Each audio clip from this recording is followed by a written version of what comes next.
Hey, Algebra 2 students. Mr. Thomas, Mrs. Collette. I like the energy you're bringing today. Thanks. All right, we are tag teaming this lesson because this is the last lesson of chapter 6. Kicking the chair out of the way. Yep. All right, inverse relations and functions. Let's get into it. Miss Collette, you got the opening slide. Okay, so finding the inverse of a relation is super easy. All you have to do is you switch your x and y values. That's all you know how to do. Switch your x and y. Okay, so if we have relation S is, you have your x and your y. X is 0, y is -1. The inverse of that would be x is -1 and y is 0. Okay? Super easy. Switch your x and y values to get your inverse. All the way through. So, what does this look like in a graph? Well, they're going to be opposite points. So, relation S, we have here, all right?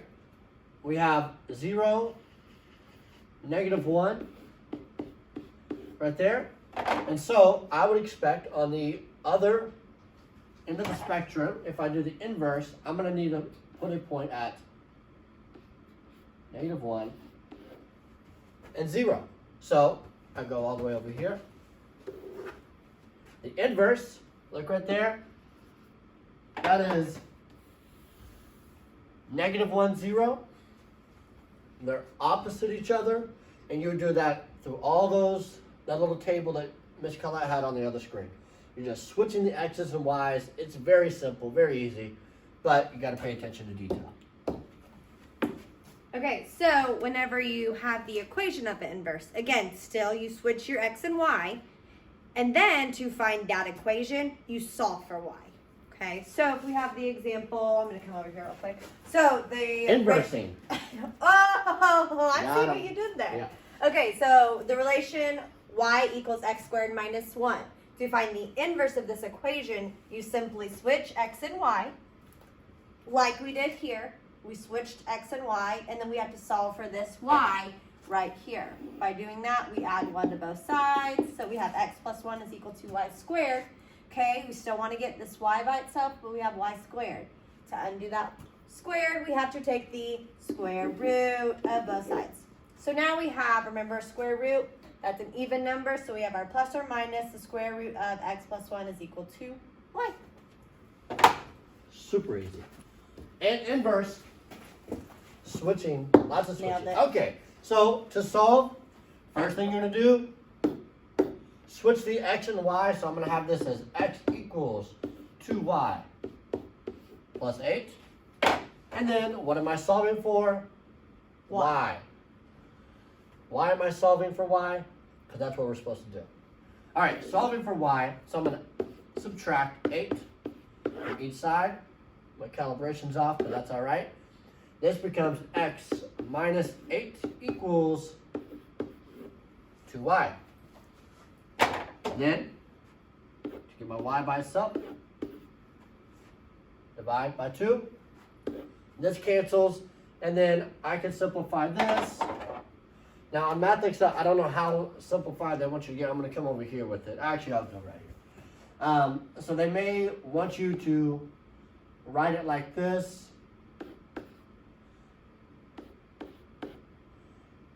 X over 2 minus 4 equals y. You could do it that way, or they may allow you to just keep it, or they may allow you to keep it like this. X minus 8 over 2 equals y. To be honest, off the top of my head, I don't remember how they want you to answer, but that would be the answer. Yeah. All right. Couple more examples. Okay, so here again we have a square root. We switch our Inverse. We switch our x and our y. So f of x, remember from chapter 2, f of x is just a fancy way to say y. Okay, so f of x is equal to the square root of x minus 2. All this is saying is y equals the square root of x minus 2. Okay, don't let that confuse you. F of x is y. Okay, so we've changed it to y. So now again we switch our x and our y. Okay, to get this y by itself, since it's under the square root, we have to break that up by squaring both sides. Okay, that cancels your square root. So now we have x squared is equal to y plus or minus 2. So to break that up, we add 2 to both sides. So x squared plus 2 is equal to y, or if we flip that, x squared plus 2 is that right there, equals y. Easy stuff.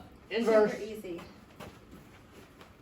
Okay, I believe this is the last example. So, Yes. as a reminder, this is like the y. So, I'm going to flip my x and y. So, I'm going to have an x equals 6 minus 4y.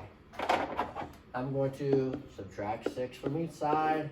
Man, I think not good at using my smart board caught on to this one.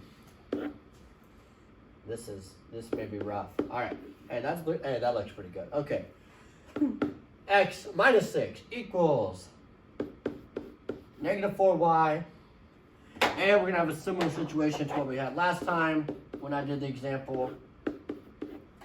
We're going to have that cancel out.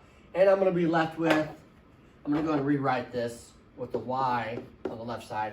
So I can have y equals x minus 6 divided by negative 4, or it may want you to simplify a little bit further. You could do y equals x over negative 4 plus 3 halves. Perfect. Wow. Amazing. That is inverses. Now we're moving on to graphing. So, Miss Colette. Okay, Show so now us. we're going to be talking about graphing square roots or radicals. Okay, so here we know how the transformations of our graphs are. By now, we should know. We've covered it a lot, and it's the same thing, the same concepts that we learned applied to radicals. Okay, so here we're going to either have an arrow graph or a submarine graph. Okay, so it's either going to be like this or it's going to be like this.